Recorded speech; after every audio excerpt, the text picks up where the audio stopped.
with the Navy and the Coast Guard.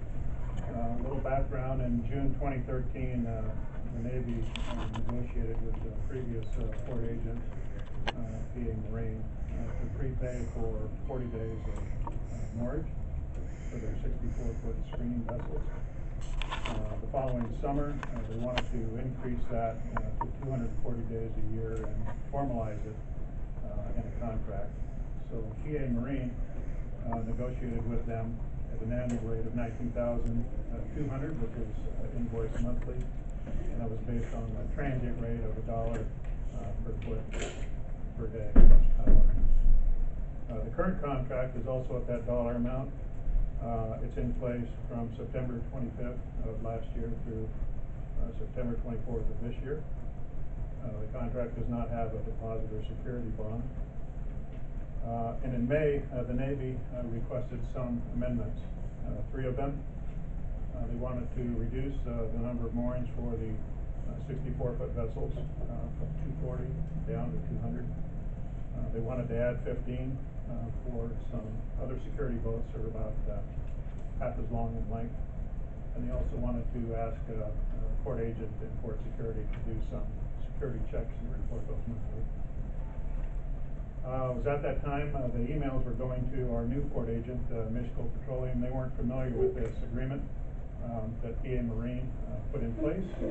And port staff quickly realized that we probably should have brought that to the commission. And so we are bringing both the original contract and the amendment to you today. Quite quickly, port staff looked at modifications 1 and 2. They seemed reasonable. For number 3, we talked with ISCO, talked with our port security staff, and the Navy had proposed $5,000 per year for that work of the additional security checks, and we thought $7,200 was more appropriate. So as a result of these modifications, if approved by the commission, the total funded amount for the contract would increase by $4,675 per year. However, the contract does end in late September of this year, so it'll be about $1,200 in initial revenue if approved. And we're pretty sure the Navy is going to extend this for another year as the fiscal year starts up in October 1st. So staff is recommending the commission approve the current Navy contract, waive the security bond requirement because it is a contract with a federal agency, and authorize the interim executive director to sign the proposed amendment for the conditions outlined above and is detailed in the contract amendment. And I will say the contract amendment, I believe you have in front of you, still has $5,000 for that modification fee, but we believe we've negotiated a higher amount of $7,200 for that particular amount. How come we're using our agent to negotiate this contract? Because they're using the terminals, not the marina. No, this is the marina. So they're actually. This is the boat haven. Yeah. So this is in the boat haven. This is, you can fit those screening vessels in. Yes. The boat haven. Yes, on some of our side tide. But they haven't actually ever been in there yet. Yes, they have. They've been in there since 2013. Okay. So I usually just see them tied up on the terminal.